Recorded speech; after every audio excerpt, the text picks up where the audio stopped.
Ipaumin gamsung itabangin buizong le patin patsa nazalin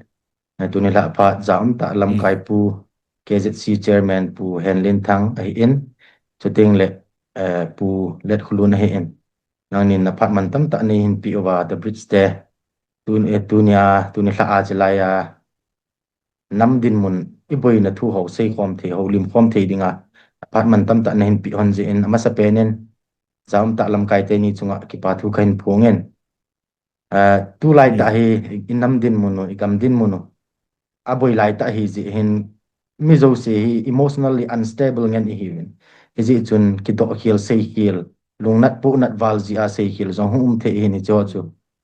ni ne thimon ninga ma sa pe na lam kai te ni ko ma ga taw ne hin tin so teng le tu ni lai discussion ne hi public platform a ding hi ti zong chu remind ga bol kit hin tin ama sa penen tu le tu ai din mun penu ga hin opening remarks in pu KZC chairman pu thangle nen aman I assessment ti dia aman amu dan idin mun pau he MLA thum ho popular government joina azaw na thu ho in aman opening remarks in angai dan ACP leo ki pa aminte na kipa gome bridge in tunta ka hun pa ke odim na di hun ika akium jikin le ka kipa ka tu chunga idin mun hi athing takin deum lo taka hi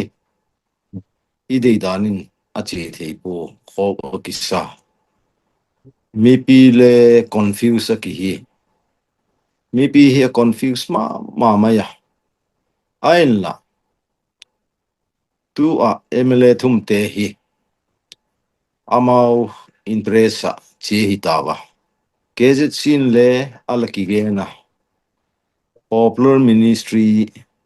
join na hin kukizo MLA te hi panda theile ti hi ahi chun lung thu khan le kei chu ka chi pona delegates KZ ki patin a chewa ji khan resolution akila kha board state to centering written assurance ithil demand teo timeline uma 2027 tinga February election ma tinga ti a zik lobo umu alak te hi chu o kisa gendi dana umpo aila mi pi le tam tak alung na ba yeng le akilung na itha hi adama ma I movement hi ki chai tam ti dinga thei thilin a uma le tha pikit khat chu banghem iti hi le bible le juda isakrit khan lol jesu kha atai sana hi le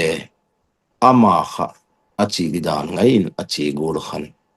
tu mi pathum te ji khan ithat dalo bi wahi ti hi akigena ichi ngaya amau alapang talale imu men chu achi ngaya chi ding hi ti pen he ki thamun na ai penin ka he ye ka chun pan hi athaka pan thak la ngai hi ti to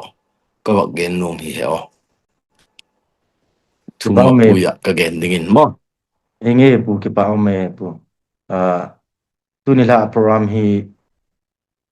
SO representative zong na ki invite chuting MLA convener pa zong na ki invite na mani hi boi na za chum ji in tu chen in hung lu the hon nai hin izing zong le pu le khulun nangin ipiti mudan na ne yam ne ga se pi kimenu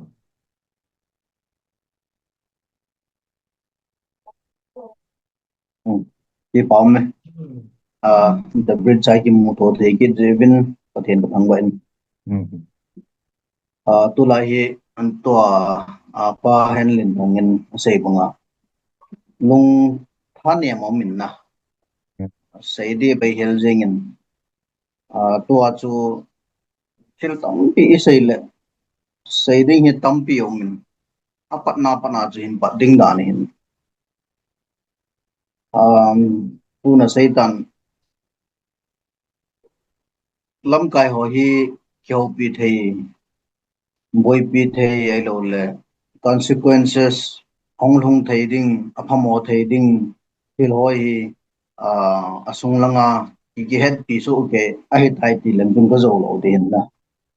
a hin la amon hena sa sa hi tia thil a chi pi pau cho hi in so lai ige la hi le introductory remarks a sei ding a chu a hi le atua hi a chi chu a chi hi tai a bol cho bol hi tai ki sei sei yong chun phachom lo di hin na a phat mo na ki chu ki sei han lang le ki sei chai the lo di amalam jo ai ept how to go ahead na amohon ni cha chu thila bolwa nampi angai lut lo wa ama achang wal phat thom na dinga ta step bala ta wai le chun chi mi khat mi ni mi thomin achang wal phat thom na dinga step bala ji a chu nampi chu amoho ji a chu inung chon ding ham ai lo le chun amoho chu ida ha wa nampi chu imachi di ham tilang do a chu discussion ini di pau chu kan dei hin chu introductory mo kan sei no hin cái bảo mày của liệt của luôn luôn question nó lụt lẹo hẳn question hi titi di ha scripted zong lo kiji do zong lo hin topic dung zu ya chu chi interview zong hi lo discuss on hi ji a chu ke ma in topic subject ka hin rai si ding chi dung zu ya chu opinion sei khom di wen tin to pu thang le KZC chairman pu in don bu diwa ka dei chu lung thu declaration hin i topic mo hi lung thu declaration na chu precondition government Manipur popular government ka zau di wa ahile hichi ni su bulit pi masat duty chu resolution na mai hin avel vela ga ka simin ken jong chi chu hi ahile hichi ho chu e su bulit pi wa chu i zau bo ham ai lo wa ahile chi ho chu e su bulit pi lo wa zau ham ti pa jong chu mi pi het thi ding in ki chi sel nei sei pi lo chen kan no me pu thang le ki pa ko ma zio kha tu assurance in written a big ding ti pen le chu tunia tin gam tina ku kizo district ka iboi na gol hin ki boi lo ding a he zeta gol written assurance le lo azaw ta je ko hi mi zo si hi lung le pa hi ti pen hi ka gen no ma ka chun I MLA te chungo athasit na ma ma no pi hitale naw pang hitale upa hitale akam pawu chu I in lo ki hal ai lo le ne ket parade ki bol e re pu e thawu ti ho kha ti chu MLA ten e phat sat mai chu ti a hin written assurance hi ki pi hile jo chu lo ding hi ai chu written assurance ki pi hile chu one step ahead ding hi tu ni khan dan khan kawak ena en pote abang le agreement assign tawa pani pen hi abui jek na lanje bang hem chu ola gending atiwin jo to gola chu step khat ki thei ding da na ikingai tu lai jengin ji to gol assurance chu lo hi na khan mi pi hi lu ngoi thi lo hi ti hi kabang gen hi ho follow min khat ka ga do be nom pai pen gang chelen hichi to banga terms and condition isim hong chu la e su bulit pi di lo wa lung thu ki nok to na declaration pen jong chu nit lo wa to banga MLA thum ho chu gaza bo hi ta a hi le lung thu sa nga chu MLA mi thum ho chu lin zo hai tam ti question jong ya o me chi pitin na don buk da lung thu sang chu MLA pathum te chu alin zo ai pu amawin anam mi pi je lung thu in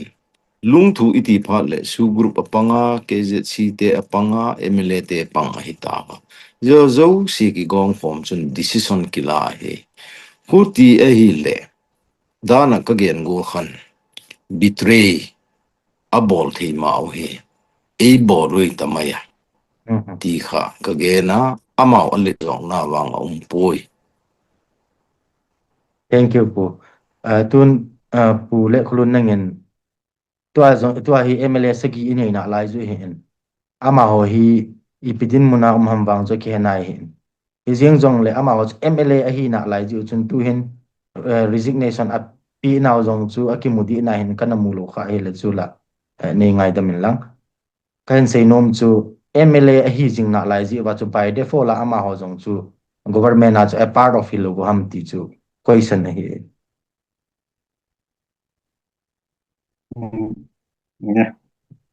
nam sung ye bet nai le aboi na pen hi thil khat ni i bol jevin ngelo thil khat ki sim jevin a hi tamang a hi lo tamang na ta san thei tamang ta san lo thei tamang ni bol jevin tun ye ga kan lung thu to pa thangin nan sei banga chu lung thu chu MLA su group so KZC chu hung ti gom poma lung thu an sim de ai la alung thu ki ti ho jong hi ipidi sei de ICMO bin su group ki lep na ding ham MLA ho ki lep na ding ham ai lo le KZC ki lep na ding ham ta bang khat hin thil khat i bol win na ai lo le thil chom chom CMG win working group ki ti ho jong ki CMO bin adang dang thil nyau cha cha hi ki CMO bin a hin la ki CM jo siu hi inama dinga machal na dinga ki CMO ham a hi lo wai le chun lam kai hon ki lep na ding ho na a chu ki CM ji hom tho ta bo yong hin very doubtful hi jin kai la i he thelo pau hi nam sungai nam ngai lu ta dinga anam din pi ding mi hem hi atam me ki pa he chi ho an ji ji a hi thil ki sema ki lep na ding ai lo ki ngai na ding ki sel na ding a thil ki sem ho hi ana hi ji lo he na mo gel bang a chu ipji am tel na ngai lu posal ham san tam me ti pa ka se lo no min na tun MLA ho MLA sa gi chu apang ta po be a hin la chun to chu government sim chu BJP hin BJP chun government sim ai la chun a BJP party a mo chu EMT in government sim na chun pang hi jong la chun am ho party in government asim ta ajia chu and they are almost part of the government formation na chu sei the in party chu mi la chun ka ha pon na ai lo la amma a coalition la a cha pan la chun ka ha pon ti kha chu sei the hin ahin to ipide say the government chu asim ta asim bin BJP MLA hi han lang hi zong le government sim na chu pan loading ke ho hin chi demand khat ka nei win ke ho nam pi ke ho la na dung zo in written assurance ta AP lo while chun government sim na chu el center to say aju ka cha lo diu hin ke ho demand nei te kai ve ti aju ipan ho hin el chun to hilang chu imacha fulfillment lo wa chu ilanga government sim na chu iga pan ki nai le chun i movement pa chu ke hilanga na ho movement a chun kapang tapoi ken minister ka dei zo movement ka dei tapoi ti ta banga hin ilai tu nia adang ho chu ajong la sei utin inam sunga MLA in ho hin hatta alunga gel diwa ka dei pin pa chu pi ham ti ale chun thusim khat sei jiwin khosung khana hin guzuk na dingin ataw bin a hi wangin chapang khat le in satinan gi choye tin na itta bang khat ni hin nam lam kai ho KZ sijong ka sei nomin su group mong ka sei nomin MLA ho jong ka sei nomin thil khat ni i boi piwin to SA union territory with a legislature ti yong MLA ho hin po do hin a hin po do bang wa hi i muding ata asan thailo cho su group dun jong SA table su group min kala dingu he tia delhi chi chi jengu ki ho jengu ai wanga chu modi pa cha ta asan thailo cho KZ si jong chun aten long se na KZ sin mi pi phatan din pi cho na phatan din pia gohati a bang chu gam kai jo se mi pi lungela la wa ala jo wa gohatia kami pi ke ho KZ si chun mi pi apex body ka hi zeu chun mi pi in aki ho la na pa chu hi chi hi a hi KZ sin saying the have povin mi pi in aki ho la na pa chu lam kai khan hi na chu ka din pi de vidya chu mi pi a din pi cha khe chu chu ki paw ma na ke jong le chun KZ si jong chun anjo le pathang in jong sei nan tin SA idal bang wa chu imu ding wo hi ti ta san na pa chu mong hin nam ti ong chu kan do nom na lain eta hi til khat chu idal khom wa ita san the lo wa la wang chum ti ja ko na hi hep na tu niam MLA thum government sem na hung panga a movement sanga minister post deputy CM ti ho hindai ho hi APJ aham tel helanga movement pa chu imu ding ata asan lo je wa chu hep na ki pat na lai ta chu ti nom na tun MLA sagi chu MLA sagi ho jong chun masanga chu standpoint no chu pi ham tile koi mcha government formation ajun panghi han lang ama constituency safe ga chun pangu han lang hi chu sunga chun local authority ho chamon paten manage bolu han lang e ho chu ki phinu tin government go ma constitution in april pi right in sung si wa chun ki phinu tin movement ba chu chalu te iti hoya ato achu MLA thumin government formation a hung pana minister ki lawa o taking a lawa za cha dan dan ni nam ngai lu jo si za cha wal jo a ban to ke wang chu kol ho ko mu jong ka za cha chu aji chu biham ta mo chun e hon SA idalo chu a het pha lo me theu chu e wanga chu amai na le min a het de ta banga ki ngai to yeng chu I za cha dan dan chu hita banga za cha nai to ta le chun to aum si MLA ho jong ye protest bol na ki ban resign do chu ka de chu mi pin jong paten veotin to aum si mi sigi ho hi panglo si hi pate chan kimel chi utin akit election jong la pate chan heng do din na aban to nampi kichip na hin ne ya nampi sanga ama le na ki gel ho jo si hi next election phat le ban khet lau tek chi jong chu I gel ong ai hin to chu protest tham khat be am lo wai le chun MLA sagi ho jong chun resignation be api walum thelo na be sa ngai ku tin om na ki pau me pu let khulus nang in nang se pi ziun tu na banen pu thang le nei se pi ki dewa ka dei chu Guwahati a kinuk tu na chu MLA mi thu min apal ke hi ta ji chun action nen lapan tawin KZC ten social boycott nen phung tawin ki pau men aba nai SO ten EPT an bol du ham ti bang chu aki he in aki seong ki sei the in hi jing jong le tua KZC chu mi pi in tua hi SO ho jong mi pi in ta san ta lo aban MLA ho jong ta san na ki chai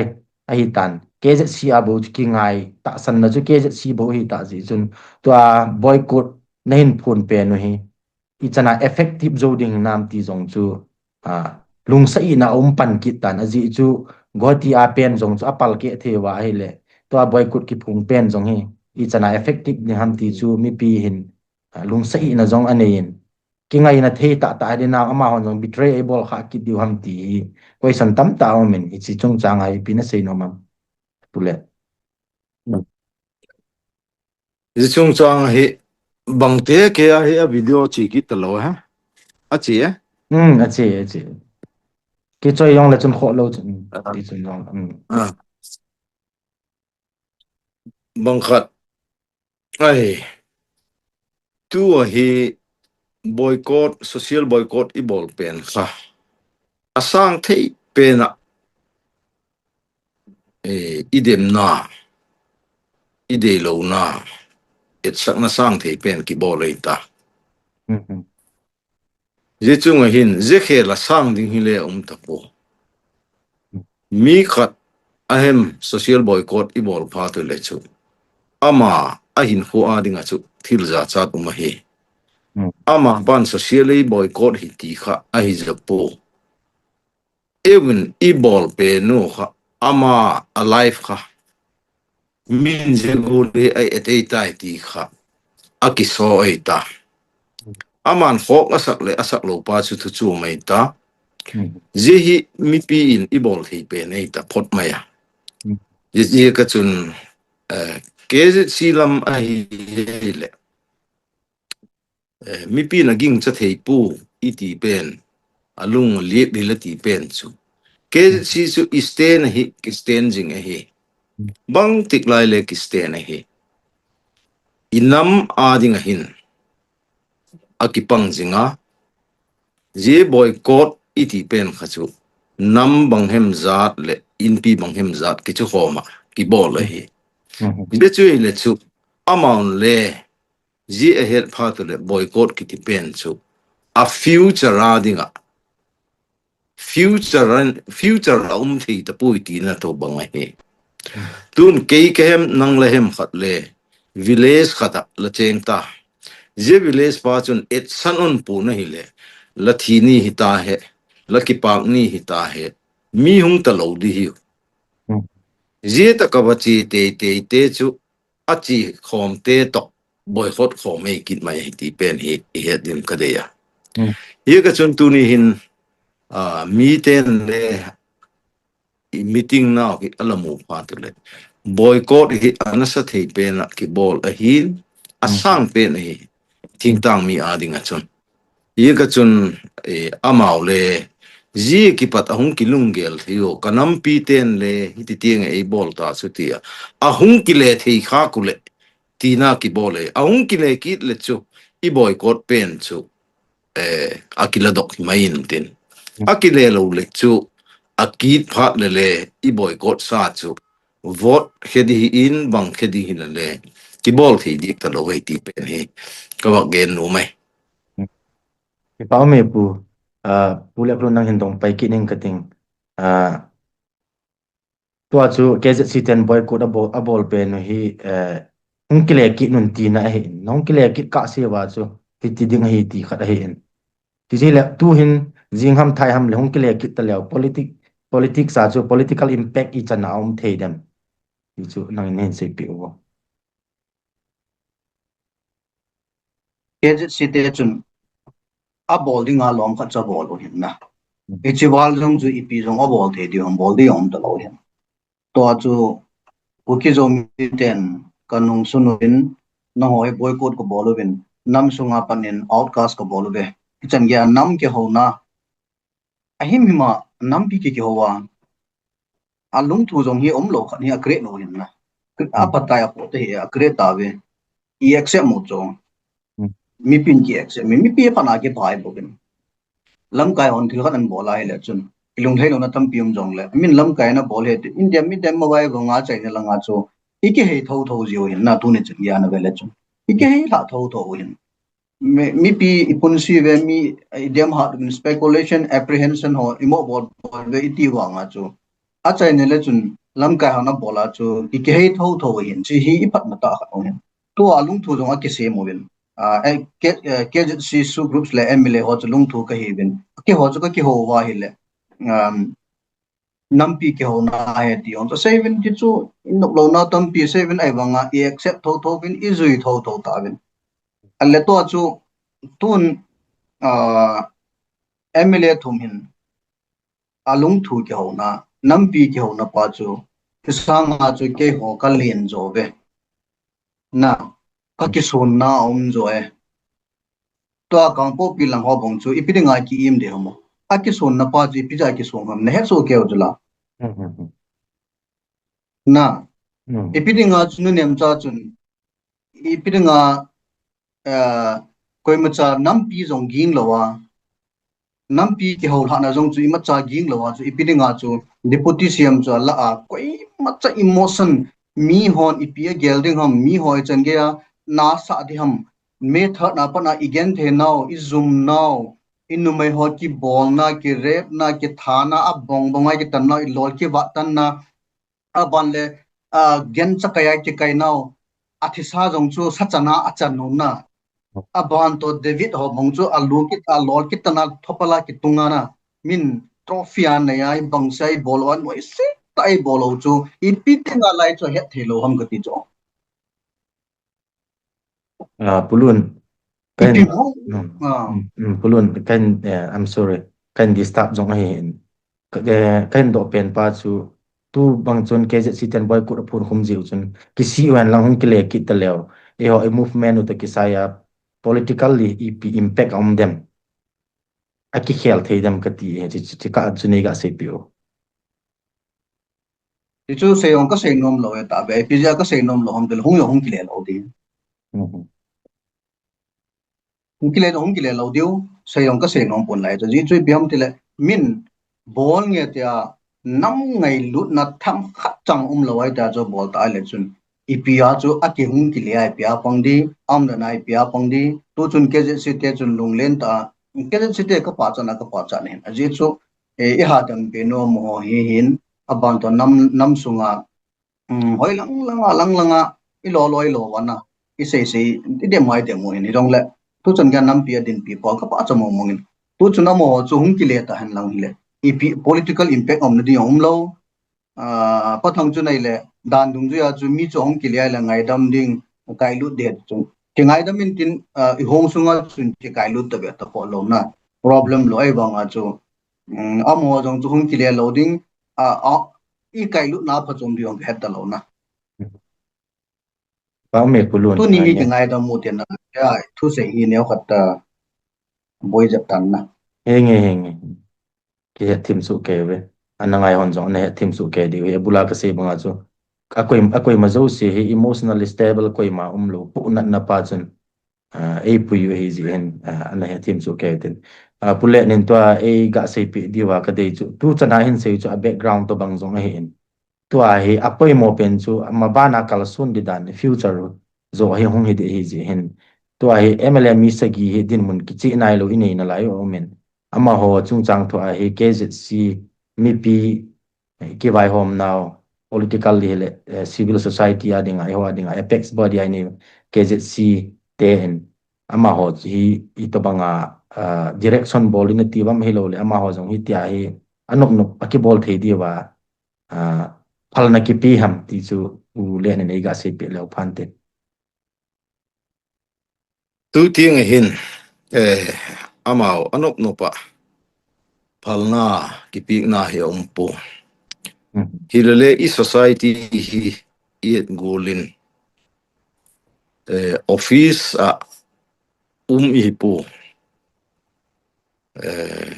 civil society hi je kahin civil society hi je kahin amao le direct takin ki gen theipu le gen khomin tin gen khomin tin azaw pa le gol hi la hi wa ngai tai ti kha igen thei sun he je kha nam angai lu tu le hi ding ati ho kha iti ho khale on hi zel ding he tuni khan meeting nan le ka geno i khat wei thu in thil hi i bol mo ngai le one go a ichi phat phat le i bozo loading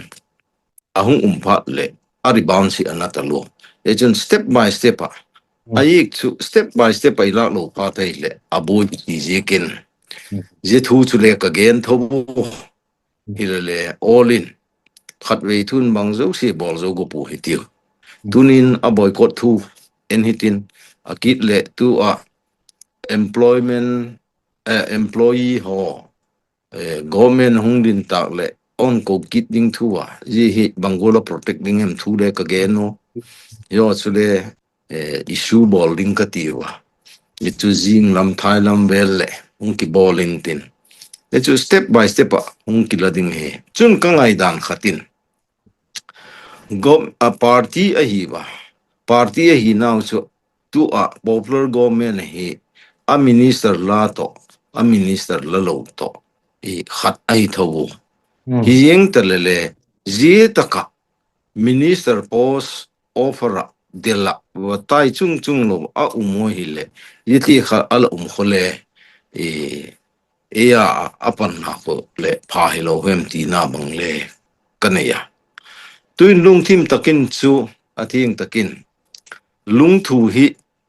na lai ding hem alo ding hem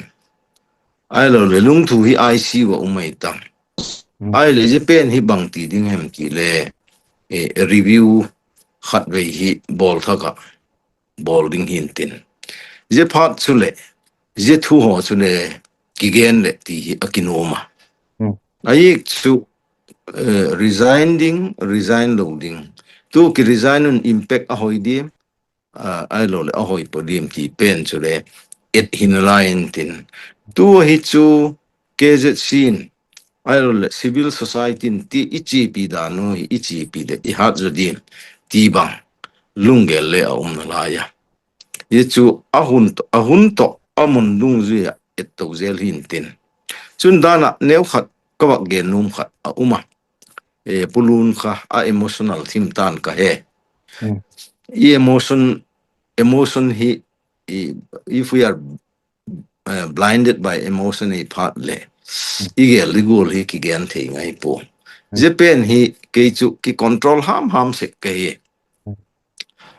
abang hi le tu le social boycott I bol teu chu kami pi te nei oi ma lo chu tin hung ki resign tal kit ta le alo le pang kit talun aung bel ki tu le welcome apana a impact ding chu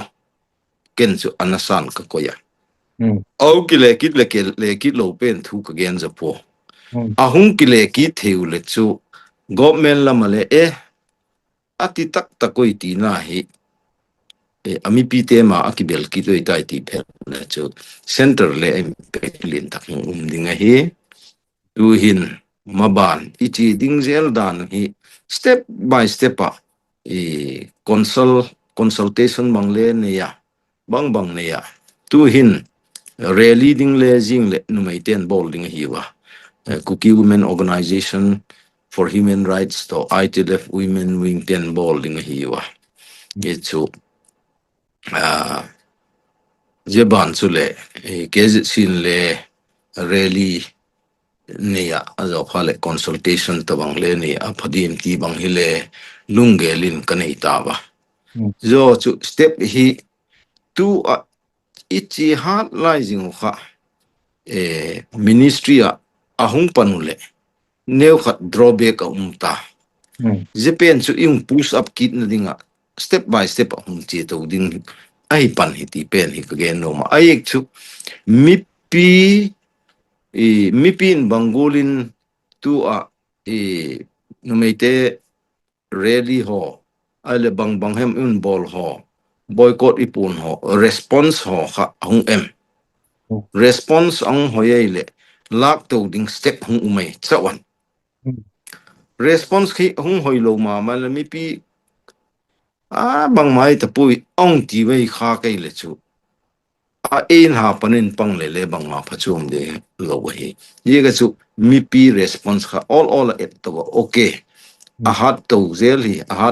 hi ti phal le I hi ding le I tu pen kha all ang ti to ding cha wen tin ka koi phot hi ki pa me pu zo le ban jong hin do benang ka ting tun pulet kulunen lung thu tuan se pa nan se pen lung thu hi na lai ding ham na lai lo ta lo ding ham ti thu up thu pe na hi nang in ipi ngai dan le mu dan na ne na chi ngai the mo tin ka sei banga chu emotion sangin na aje chu holoi jong ikin lo be ki ko min nam suma hi nam hi thambat be tu chung be in ki sem do wa in ki le do wa thil chom khat be in ke he hom ti pa hi I phat sum khalo le thil chom in sung mi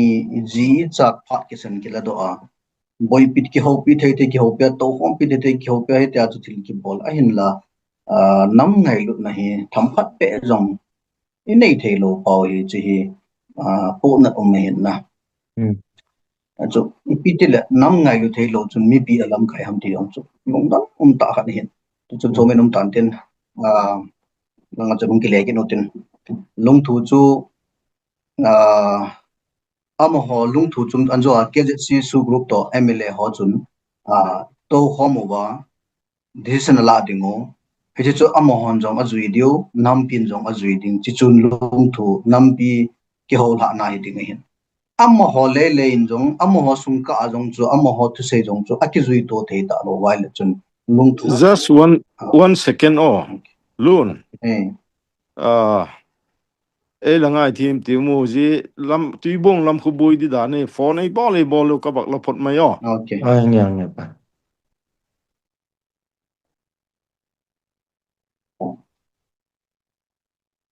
batang cho boila boy dum du chun kan tin na alung thu chu amo ho thum chu ki ho hom diu amo ho chu nam pi in kai diu e ho nu ngai ki tol dan achu amo ho thum chi ka jong chu se e ke ngai to the lo wa amo alung thu disen pa chu amo hon jong azui the ta lo wa le chun lung thu chu self defeated hin tan lung thu chu om the lo hin a ki cha ya tai chu se no na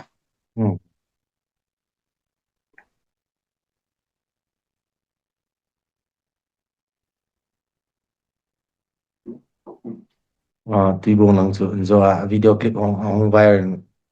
kipin na siya pa hote kinoto na zong kamun si ziyong zidin patang zo anay tim tin tun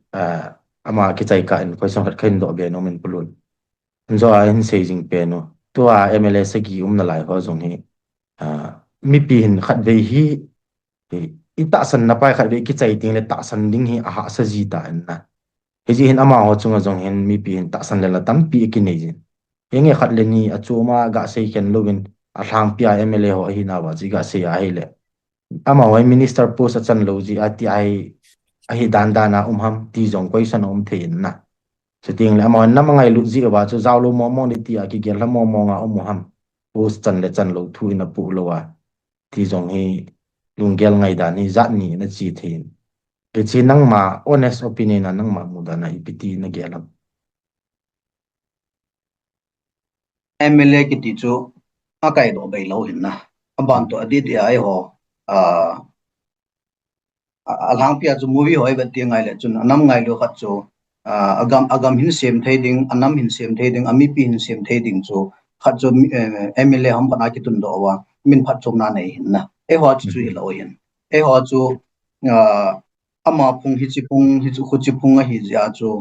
khu chi te thing noi mi to aki het team ja sum tham khat nei ja chu MLA kai do ngan hin la hita bang mi ho chun MLA chu hong kai do ti ngai le chun sumi zat ka su ma ngai le ki zat ni ka no mu ngai chi hi chu alo the lo in ken gohati meeting a jong hi gohati conclave a jong MLA ho hin ase ho hin sumi zat ki sulu na sumi zat ki paya MLA ki kai do a iti chu paten gel tong bo na kat pa de chun abana ki gong di no movin athano me no movin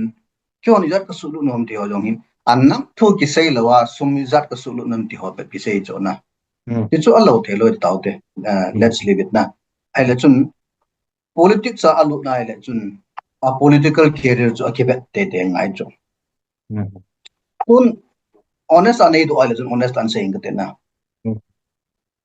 MLS 10 out of 10 a political career akibe che di minister post a modi ngoi le chun abon cha thanom so ke di chiwang ka sei ngam na ahin wang tu chunga nam isu ka hi ta je chun chu nam isu panglo wa ka ti he nam isu chu mi han lang le MLA kha chun minister post a moding chu a mading a career hoi pen to ipidinga thamok ta di tu chun nam isu chu hong tai atika chun ale chun to anam to chun a minister post chu an ki hen ngai ta chu hilanga minister post ila wa government form na chu ipan wa le chun hilanga a movement ki chai ta chula government is made igalmi to chun kapang khomin gamwai homin kapang khom dai nagalmi to na pan khoma gamwai no hop khomai le chun galum lo ti na ta chula gamwai aki hom tan gam sung chu aki wai pu khom tai ti le chun te mong kha chu hin na hi chi pa chu aki han diu ngai na mo chun to ayong chu political career til chom hin tin nam pi thu thil chom hin tin ja chu thum ho chu na jok tai le chun amo yang chu anam mi te gan the na ha san no chu wanin vejeng wan lang na wanin hathem jeng han dang lai chu ai say the point i ha se le chun boy the in lai chu chu mi se gi ho be chun i pia bol wa pha ham amo ho be chu ki su kho mo wa ton ai ti ta le chun nam pi jong hi frustration nom tan za cha na ki dim tan mi zo si hi it sang hong kho che in ji chun amo hi an zo ka se man nam pin aban le hin thon lo hela ka han do din he tiu tin ki ban resign han lang na abol the bolon protest abol the chin chu bolon le ti pa chu aji chu nang le ke mi sang khat MLA khat alam kaya MLA khat alam kaya mi som ki zo to chun nang le ke mi sang som somai ki zo pa chu ai impact chu amo ha chu lin zo na lai tilang zo an hu le ka tin na agitation hin lam kaya han lang le ka tin to ai ki pa me pa heple nang na ki sai ta ai le nang ne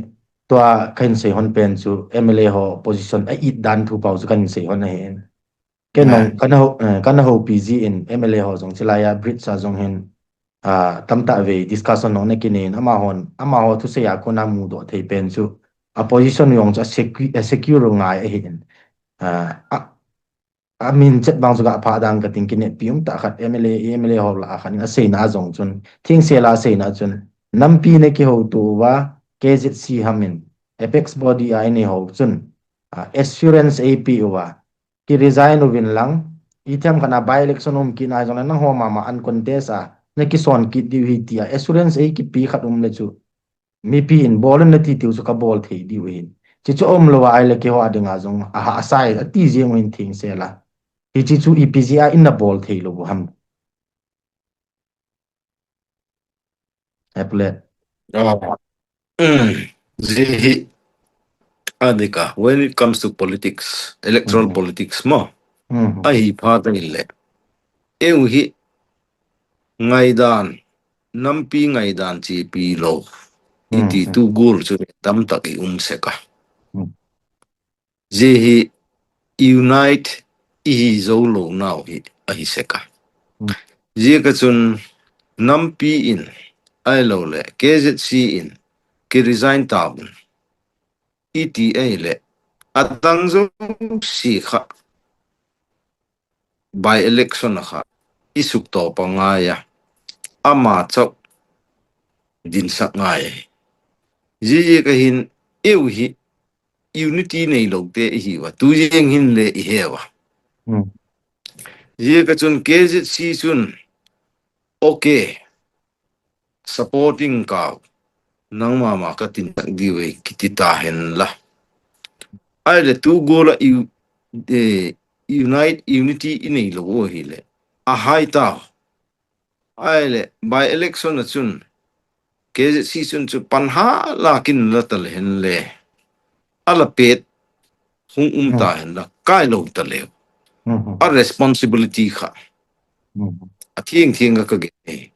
ki pongam chi sek lo hi ji ka khan le en le ji chui ki tingam lo unity nei tak ji chu hi ti gen the le nu chu bang hina bol lo bi bem ti chu ka gen no mai ki pa me pu khat ka dong pai ke ning ka ting zilaya the bridge mama and discussion na ki nei ji na KZC na spokesperson pa pu ginza to jong tam ta ve discussion na ki nei comment aman ana sei khat chu to hi movement ki tol dan hi pan kila dan hi governor pa ko ma jong secretary achum khat nei pe win ti a ki thu ma hin chi ho chu movement ki bol na chi ho to banga chi ki bol hi ti khat ana sei khain ka hai mil thelo khat hi ji chun chi ho ong chu I chan progress tam ti chu aban jong ke do ki na di chan song kan nei ki nang KZC chairman ni nan hi chi lampanga chu I chan I pha wam ti chu mi pi te din nei ga sei pi ho Japan hi alkidonga genle akigena ain la Japan hi tu tieng hin progress nai pu amao governor iti ho hi le alung thimun heyeng le direction kha center ki pata a lo we le hi thei lo hi ji hi structure dialogue pha le ki gen hen solution umma chu achum khatin AP unti hi ki gen mun ta Japan hi tu tieng in ngai sak nai lo hi ti chu ka bak gen the hi o abana ball be ji ding dan lo ham pu a bol be ding dan le dik lo again chu ki gen a chu ki gen zelin tin a hum chenga ki gen jing ye ngai ama le et ding hi ti ho chu gen thona le le ye achung la makipata khu ahung lo le hi thei lo he ye ka hin tu hi chu bangcheng gen hen le i movement chu i suffer hi ingam ongaya patient ini ngaya ji chu a hi pot ngai ti pen hi le ka gen noma ai chu i dot jok si hi kin taka kule kin taka muzat zat dik lo hi tun example in BTC te bangle athil dotun amuzot zot dik po ha takin a suffer hi e chu eu hi akum ani atha hi sot isama ma mai thei hilale eu hin kumni hi kem kum thum ni hi bangai ta khen ye sot isawa le e sanga sot zo ala bol hi ti hi he tangaya i suffer zo le angaya hilale banghem tu hi keze season struggle ki bol to jingyeng na lai i pen hi to ka bak gen no mai pu kanil kal na thu lo bin quick ten kha kang chalen khat ka do be nom chu to nang nen se che nge he na in suffer angai jin pha jong lu ding hi ti che he na hi wangin mundanga thil adel movement ho to ai ho movement ni condition ni akibang hi na I thu gim naw le to as ho so physically geographically ma zo sha ki khen thing khat na ni nu mun chu teng le e inu me ho e ball pi naw e tha dan ho sitting le tu ang relief ke mami izadium na lai ham I condition pau chu langa movement na hos to akiba jeb lo akibang hin na hi ja chu e ho a chu bayong bai jeb lo ding gang jeb lo ding am ti chu ta san na hin chilai ka chu zechu zechu e mi ten cookie zo cha ten ikinep naw hi separate le ke tabun ethnic violence mahin acheng lu thei talo ka hin mun khata khom thei talo ka hiu adang to ki bang lo hi iti adik ma hi hilele a clear picture ken kamuda na chun India government in A8 dan hi adang dang to A8 khom hin kamu je taka isafar pau hi fox na le nei bek lowin ken chu kamu na laya adang te ale huti thowa hi ti a problem kha hoilam ai bel ji ko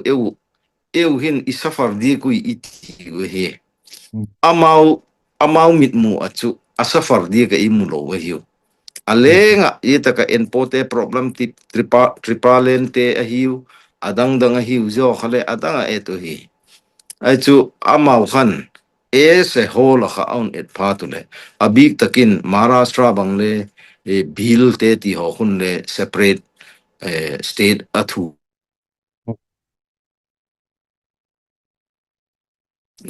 thakhat lowa abikin ewa aneu angai sakpu chu ka tipo angai sakui hilale tu ka ti go la chun chun chu ki thok mama naked parade ailo le rape ailo le bikin ki hal sak ailo le je khachu amau khan a et danu kha aki gol tak dana a et je ko hi kichal thelo he Ti pau me pu akichi selen nangai hon jong he thiep diu khata sin chilai ka ang so na mi tampi bui na he thing se na nang kichi sela nen se la jin na chunga ke pa tu kan sen pulun MLA piniam cha en deputy CM post en la kya sil na hin bola chuting le minister MLA mini in jong kya sil na hin bol jing hin I movement I chana akai tha am ai lo wa hele ama ho hiti jong le ama ho try to a hivin e ho tu hiti I chana I movement pau I chana su boya chuting I chana su boi lo ham ti chu nei ga sei pi wo on khat hung in a boy gi khat ai dim ka bak lakit ole se pu lo iponet wanga chuna langkana a positive ta chi ga yela hele amohon hita boloba pia anam akizo do ti di hamna nam ho anam zo do wangwa chu nam mi pia ti dinga yang chu a positive na tampi komuna khat omin na anjo yom na chun discuss bol now tin chi masang chun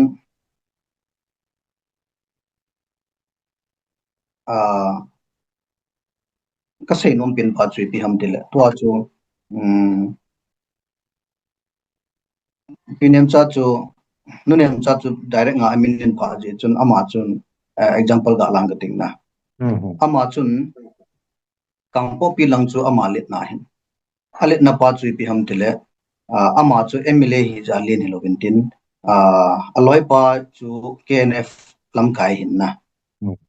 thing noi lam kai hin ya chu ama hol le no hin alet na ga ma chu am hon adei de abolo hin na chu ipi ki lo de ham mi chu alle na hin abo lai ta yon ma cha sei to po bin hizong le ka gam sunga chun ka len in ka de de ka bol dai di ai le chun agam sunga chun adei de ki bol ta toy pi ho de ham adang sia chu ipidinga movement chu boi sa diu amon ka gam sung hin lai hen ka de de ka bol thein ati le chun hichi amon amo gam sunga de de ka bol na pa chu epidinga gam dang chu ika sa diu ika sa lo diu ni chu e hon ki han la nai ne diu gam dang nga chu movement chu ya ha sa jat na lai diu a khol amo gam kai chu ton bi nge pulun akichi be thina dingen ga ni ling ka ting na akichi be thina dingen chi chu se ya hele i chanin mi pi han lang vi ho han lang buffer zone i chanin nga oitin mi pi zanin ki zone tin movement i tamangin bol jong level representative mai ne ilam kai ho bin igalte to assembly khana to na khana ga to khom wa an kung so khom wa vai hom khom wa hele chi chu politics a dinga chu government mid vet dinga chu i macha eho suffer na eho na to na pa chi macha hin ai poi ti azong la the hi lo diam chu hia anang le ke chu mi pi hi IP bol de di ong chu organization um so kya jula organization khat chu civil hen lang military hen lang thing no hen lang pi jong le rule ki nei jula law ki nei jula ichu na organization lo le ikiloi khom na hobung kisan thin minai ki loi khom na hobung kisan na chu mi khanin dan ki nei jula dan cho pal ki ala chun ve na ki koi jula ve na ki koya aung kisi pa le gela lot kit jula na ho spiritually ya chu ando pa thang to na kyo na hon julai chu hin na mi kha chun thil khat bol khila hobung a sei dinga chu aung kisi pa le chun akisi ji a chu deken bon hon ata ho limpi wa pasar bana ho limpia kisi tai ta chu inung kai lut ke no hin the new testament na jong chu hin na ji dan ho hin a hi le chun till do si chun organization do si chun dan ki ne hin a hin la ka sei nom pen pa chu pi am tila in nampi ti ji bin tin nampi na ngai lu nam no organization na ngai lu nam ti chu lai ki do ngai hin lai am lai chun chi chu ha chi la na thil tam pi a hope de tan lai chu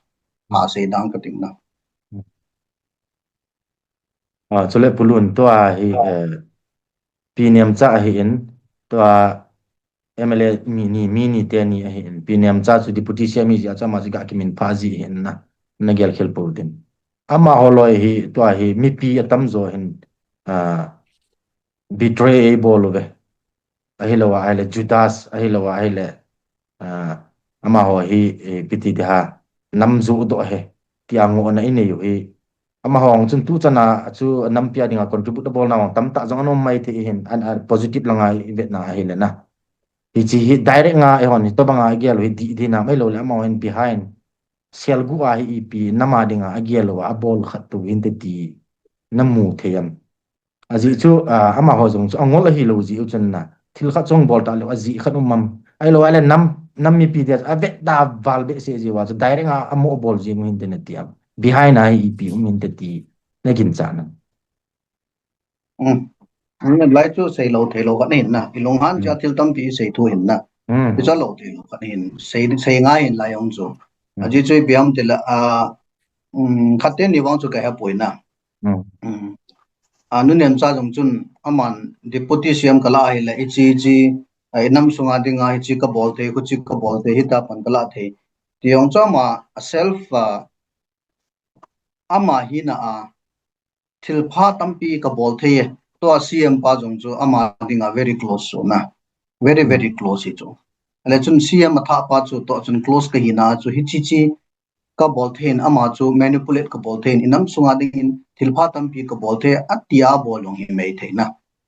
hi jong hiding in ka jing chai ka hin la ama chu MLA khat hi pathang chu thingnoi lam kai khat hi agam sung chu ama hon ata control thei wanga chu nampi ki hon khat chu sang nampi chu lien zo hi chu nampi ki hon pa chi pi ham chu aza bol ngai chu ji chu ama ni rong chu nampi sunga chu khat hi hon chu la in sunga ke ho hom na khat pa chu i ke ho hom ti ngai la chun chu mi khat chun a tho a bol thi lo chu nampi ke ho na chu azu yu ngai he ka tin nampi ke ho na chu zui te lo wa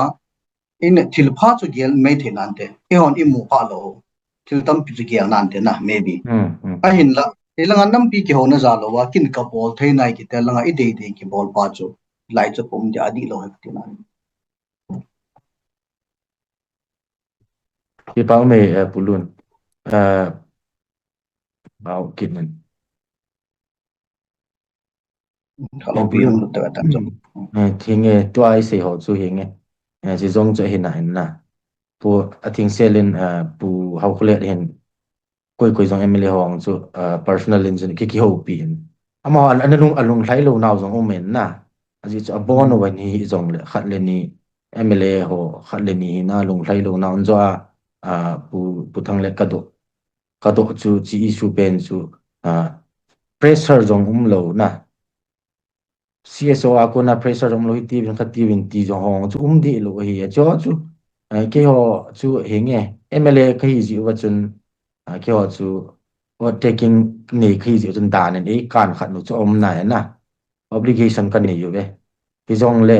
to banga chun CSO khan nei ti diu na khat ti diu ti khan in direction khat thing sel khat le cho chu pan san na kan mi pi bin de lo jin khai ti ta ve ti ho zong ki bol the in ti chong zong pui ti anu mo sa zong men na MLA ho la zong na ki chi nang hen CSO ho hin ama ho weakness ji hin te chung thil su hin ti am mai lo le ole aki khial nung sang ita ji azu se lo se vin te na ti am party a chu yum tiang la chun a party thu chu ngai chu na party thu chu ngai lo wa chun party apna chu po to di jeng in na ato chu se wang wa chu BJP in government se mai la chun BJP MLA hom ho zo si on they are part of the government chu la minister la lo bang chu amo party in government apom ji so they are almost part of the government ti kha chu hin ten thank you putun ab azolen do be kinang kating tun pu thang le nen ACP di wa ka dei chu tua hinge tua se ho chu achi sa zong ai ta en lung thlai lo na ipi ho chu background to banga an zo ka se banga se yin apoi mo zo chu masanga hi ipiti ikalsun di ham ti pa chu hin tua mi pi lung leng vai lai ta hi din mun na hen mabana hi apex body a ene yu ikingai now CSO apex body a ene yu ikingai now KZC chairman pun ipiti mabana kalsun di itigam ti am ti chu hin se pi kilaw ki pamente tulai ta hi mi pi hi lung liep ta ka hin I movement hi athidi ti agin cha to hin KZC a te ho jing le ilung hi ana emotion le aki emotion chima yeng ta le aki kitil khau kita abang hile tulai crucial time ta ka hi iling kolo e pok chu haksa hen lang boy hen lang bang tilele ipok jing di wa hiti hi kigena dana khan ka genta step by step athaka aik chu drawback hi wa ji ta ka iwa join ta je kan I movement ti chi to kha hat to wa chi to jinga he ain ji ta ka government ahung lut che to khan drawback ahung ta abula pathak di dani na hung ta je kin everything new ahung hita abang hile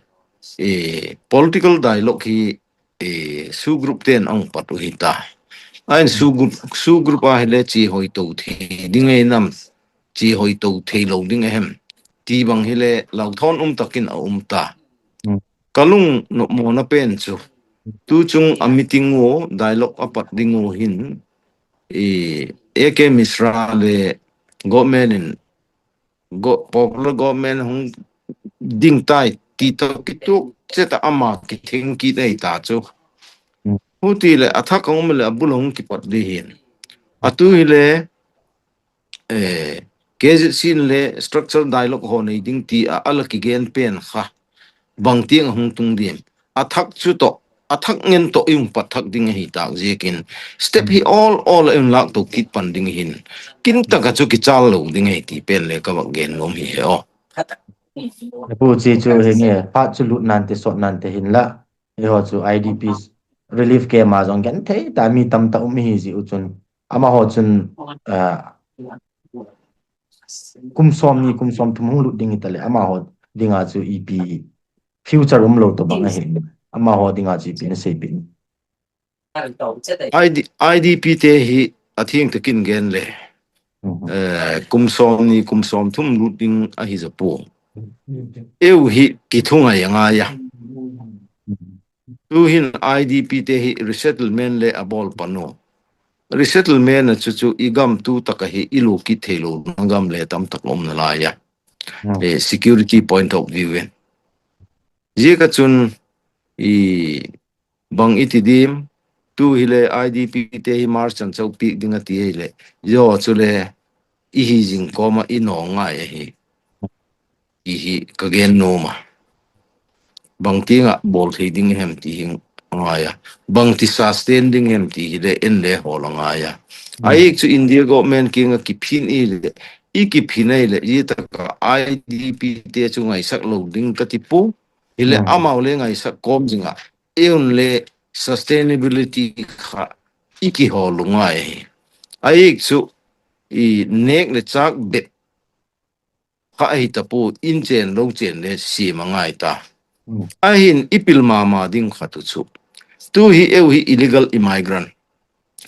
narco terrorist 80 we he ahin zenading hin special intensive revision o uma sensa sung kit ding he ka advice num pen chu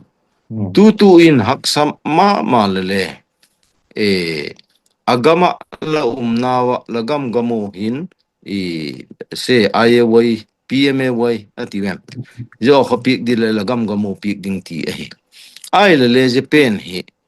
ke de da na chun ke advice hi ai chu South India 97 lakhs wal apai do ko Assam jing ale 7.5 wal apai do ko je chu athi amang banghem za ta the le tu ka be advice num pen chu IDP ten le het liu chu tu i island block hong ki pan ai lo le chandi la hong ki pan ta kun le je tak bok chu i intensive revision abol phat le je tak ma chu okoyang angaya azo phale census le je tak bok chu i ama wo cheng ki le je chu pan kilan tin committee je tak cheng te hi alu theinai po kan a district na te wa ki pata BLO je tak sun son ti hi photo ngai hi ai chu je chu i hi lo le tu hin resettlement ti in igam imbang banghem in bol hi le amau le no mai the hi le dan tak le jilama aki delete kha ka hi le je tak hung ki koi thak chu khoi tak ki pat hung ki pan hem ti apu pa khang hung na pen on hol pa le lo din ji hi amau kha illegal immigrant hung le for example in Assam le Karimganj se te chu silchar he mong ki tem ta ji chu kumni kumthum ma amin ta a etwele ama hi je kum thak phat le ji hi padik lo wei ti apai do mai mai chu ji ka chun sustaining dan hi le eun le I holanga ya ji hin NGO lam hita hen lang khoi lam hita hen lang na sep thei bol thei ho hi le I et dewo I kizil til dewo I bang training he ma hi nek mu ding dan le I holanga ya India government aleng alama iki depend yengoi le chu tu hi aki depend hi aki depend jing koma hiwa ki depend lo wa in bol thei pha tu le chu I ma le chal ding hi ye ga chun tu hin je taka ka ti pen chu SIR to census pen hi zo ma chu man le mangkhat a address itim a permanent address kha thengnai ki le ka de ya ye ga chun sustain good ding dan hi training chum le la ngai ding hi ti to ka bak advice hi hen lang je kom ma chun ke je si chun chu mar sa be ding he le gen the hi chun chu hi ti ting be ka la hi kit lo le ka cheng the nai po ti gen ding anga ya je chu ahung nok lo le ki sustaining dan lampin na sa ta ka ho lo ngai ding ai pa me pu in zo pa le KZC ten cookie zo nam ma dinga na vision ho zo them khat ni sei pi di hen tin tun si ma sang chon hulun